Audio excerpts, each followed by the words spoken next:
of shows recently of SLP this year. He's fundraising to get some funds together for his Newton Storm under-7 side that have launched this season. They're fledgling steps there, but all the kids are loving it, and they're getting lots of kids down to training. What they want to do is reinforce what those kids are doing and that sort of stuff, getting more excited to come back next summer with getting them some training kit together and that sort of stuff. So they're raising some money. The sort of readout from the Just Giving page is that the Newton Storm under-7s are a rugby league team in Newton Le Willows, and we want to get them kitted out with team training gear. We've got a big target to reach, and Lee and Kath are hoping to raise some of that by taking on their first half marathon on September the 9th in the Great North Run. If you can sponsor Lee and Kath a few pounds to help them reach their target, that would be very much appreciated. I have made a donation from myself as well as some of the SLP money that we've had put together this year to go towards that. Lee's fundraising target is £200. I think we can smash that if we all get together and throw a few quid in each, even if it's just £1 or so. If you search for Lee Whitnell on Just Giving, then you'll be able to find it to donate. And it's Lee is spelled like the team, and Whitnell has a H after the W. So when Emma drew out his name for the winning prize of the No Helmets Required book, she did question why he spelt his name like the town rather than like the person. But that is how he spells it. LEIGHWHITNALL. If you search for that on Just Giving, then you'll be able to find it. There's also a post on our Facebook page, facebook.com/Super League Pod, from the last week that you'll be able to see that there. And there's also I think I did a tweet from the Super League Pod Twitter account as well, so if you trace back through our timeline a couple of days, you might see that as well on there. Facebook's probably an easier place to find it. There's a little less noise there. So so good luck to Lee next Sunday in those endeavours, and I hope those guys do smash the target and the Newton Storm under-7s are fully kitted out for their end of season celebrations over there in Newton Le Willows. Okay, that is a very, very fun feedback and shout outs section this week. We're going to move now on to news from around the world of rugby league.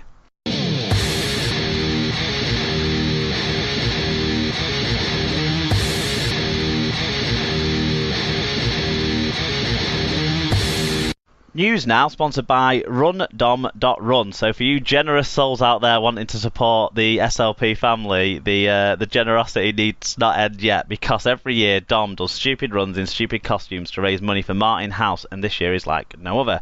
Little Warden is going to match any donations by the SLP listeners to rundom.run. You just leave hashtag SLP family in the donation comment. So if you go on to rundom.run, it'll give you a few little buttons there, really easy, just click through it. It'll take you through to your Just Giving page where you'll make your donation. That's where then you can leave your comment with hashtag SLP family. I had a quick look through, and Dom has received quite a few donations from the SLP family, so that's really fantastic. That's great. I'm certain that Dom has smashed his £6,000 target. That means he's now going to have to purchase himself a pair of Castleford Tigers oddballs, which he will wear to every Leeds Rhinos home game next season to see if that brings him any luck. On the subject of oddballs, I did get my oddballs delivery from their sale just yesterday, and very pleased with what I got, and even more pleased with the service. They didn't have one of the items I'd ordered, so they chucked in two things similar to something else I bought, which was lovely of them. That's wonderful. Well done, oddballs, and well done, Dom. So Dom was supposed to be running in the Great North Run, but his charity Martin House, there was a little bit of a snafu around the entry form for it. But Dom isn't the kind of bloke to be deterred, and so what Dom is doing instead is doing a run himself that he's organising at is it Temple Newsom Park in Leeds? I think so, yeah. And basically they have a running track there, and Dom is going to do a gazillion laps of this running track. I'm going to go down for a little bit. I might not be there for the start at 9 a.m. on Sunday, but I'll go down at some point to cheer Dom on and give him some encouragement. And it'd be great if other people can do that too. If you can't do that, then rundom.run is where you can donate, and Martin House is a fantastic children's charity. So yeah, you can find out more about that charity if you go to rundom.run. run as well. I know lots of people want to be aware of what they're donating to and those sorts of stuff. So check that out there, and if you want to support Dom, please do, because Dom is doing a fantastic job, and the determination and resilience for him after being disappointed about things going south on the North Run, which is his favourite run of the year usually. I think it just shows what a character Dom is. So as well as sponsoring the Super League pod, he's also doing great stuff out there for the kids, for the charity. Okay, yeah, that is an ample sponsorship readout. We've now got to talk about some rugby league, Tim, and we're going to start in the south of France, where Catalans. What better place to start? Well, at the moment, it is the centre of the rugby league universe, of course, and Catalans and France centre Vincent Duport is to retire from professional rugby league at the end of this season. Duport, who's only 30, is the club's all-time leading try scorer with 87 tries and 179 appearances. He spent 12 seasons with the Dragons and a year with Toulouse back in 2010. And hot off the back of that today as well, we're hearing that Louis Anderson has announced that he's going to retire. Louis Anderson, who is 33, joined the Dragons from Warrington Wolves back in 2012. He's played 134 times for them, scoring 34 tries. He missed out, obviously, on the Challenge Cup final this year. Wasn't selected for that against his former club Warrington, but he did win a couple of Challenge Cups back in 2009 and 2010 with those Warrington Wolves. So yeah, two retirements there, two holes that there'll be to fill in the sort of squad. What do you think with Duport it was a case of it won't get much better than this? He's sort of thought over the last week, yeah, this is probably as good as it's going to get for me. Therefore, time to go. Yeah, he's found chances fewer and harder to come by this year, and I sort of think, for me with Vince Duport, he's not the kind of outside back who I think is going to move seamlessly into a pack position as he gets older. So I think that this might be the end of the road at that level. I would have loved for him to have stuck around in the semi-pro game in France or something maybe like that, and maybe he'll make the decision that he wants to do that at some point down the way, because I think he's still got something to offer the sport in the south of France. With Louis Anderson, I couldn't believe he was only 33. It feels like he's been around Super League for such a long time now. So he's had a good and successful long career as well to look back on. So I think both of them are maybe stepping aside at possibly the right time for their top level careers. Yeah. Do you have any? No, I think being part of that squad and being part of that would be anything that would make you think, well, I'm never going to be able to top this feeling, and being part of that whole group, and it's probably going to be as good for me as it's going to get at this point. I agree. That's all we've got from the Super League this week. So it's been a quiet one. News. It's almost as if they're all busy discussing something. Preparing to discuss something, I think. Well, possibly, or preparing for a lot of chairman statements. Let's be honest, that's what we're going to get. It's going to be chairman statement o'clock. Will anyone top Batley? That's the question. London Broncos have handed new deals to Kieran Dixon and Eddie Bataille, so the Barbers of Ealing will be particularly pleased. Dixon, who's 26, recently celebrated his 100th game for the Broncos and signed a new 2-year deal, while former Sheffield forward Batty has extended for another 12 months. Solid bits of business here for London. Do you think someone spelt the surname wrong at one point and then they've just stuck with it, and is hard enough to carry that? Like, no one's going to say, mate, you've spelt it wrong. Either him or an ancestor who was some form of, blood-curdling axe warrior or something, because he does have that opinion, that slight Viking look about him, that and someone spelt whatever his surname was incorrectly, and then that's where you've ended up. I think so. Yeah, I think it's good business. Batty has earned a lot of praise, hasn't he, from his performances, particularly against the higher teams that he's played against. And Kieran Dixon, for all the rocks that he can spill, there's enough diamonds for the level that London are at the moment for him to be worth a 2-year deal. I mean, he's thrilling when he is at his. When he's on, he's on. Yeah. Yeah. Okay, Featherstone into the Championship Shield now. Featherstone Rovers have confirmed the signing of PNG duo Watson and Ase Boas for the 2019 season. The brothers represented the Cummels in the 2017 World Cup and also played a crucial part in the PNG Hunters Intrust Super Cup win during the same year.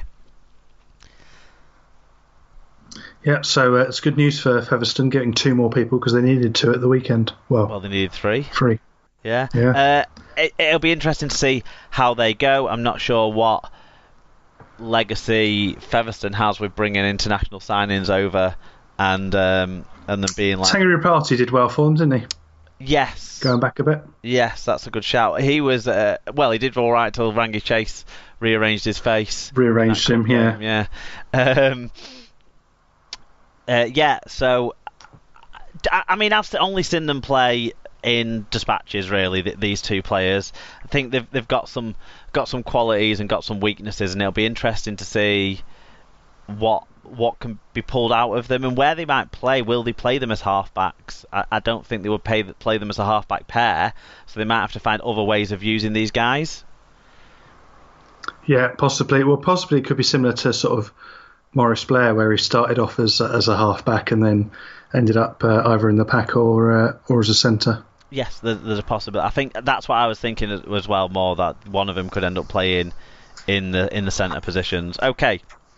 Let's just hope they do less brainless things than Bobby Blair. But there we go. Staying in the Championship here, Wayne Retty and Johnny Campbell have signed contract extensions with Batley for next season. Retty, who is the club's top try scorer over the last 3 years, has scored 8 this season, while Campbell has 2 in 5 games. They have both committed to the Bulldogs for the 2019 season. All I can remember from Wayne Retty's season is him not being able to control himself on the hill at Mount Pleasant and overdoing it in that game against Toronto, and ended up dislocating his shoulder quite badly because he was running too fast when he had to stop to score his try.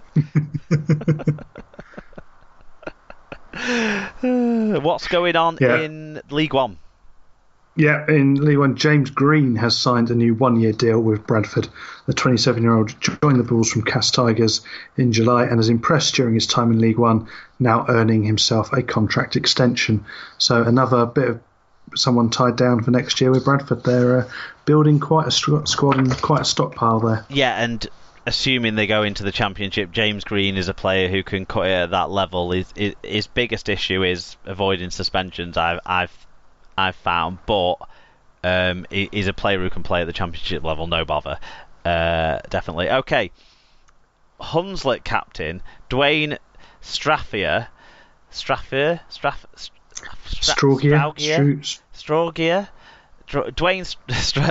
Straffier has signed a new 2-year deal at the South Leeds Stadium. Straffier, 28, joined the club at the start of the season from Sheffield and became captain when George Flanagan left for Bradford. So that's a really good re-signing. I think everyone around the club was really happy to get that deal sorted out for them. He's a player who's played at a higher level and is the leader of that side. So that's a good move for Hunslet.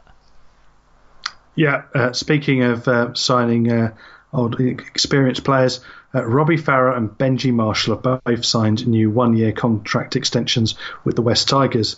Lebanon captain Farah and New Zealand international Marshall both made their NRL debuts for the Tigers in 2003. Kids ask your parents, before starring in the club's first premiership victory in 2005. Of course, those two were that miracle pass combination right at the end, which won it for the Tigers. Farah is West's most capped player of all time with 200. When Pat Richards finished it off. Yeah, but those two set it up. Those two did all the work, and Pat Richards just was in the right place at the right time. He had to run a bit. He did his job. He had to run a bit of the pitch. Super Pat Richards. Anyway, yeah. He was, average Pat Richards, really. Farah is West's most capped player of all time with 255 appearances to the club, while Marshall has played 221 games. I think what it does do is prevent any sort of rumours building of either of these two coming to Super League now. Yeah, and also it stops either of them taking over as coach at Wests as well. Possibly. Keeping them on player for another year. What could happen though? You gave the name, you gave the figures of their appearances out for for the West Tigers club, which is in over the 2 spells they've had there, both of them. But what it does mean is that both players could potentially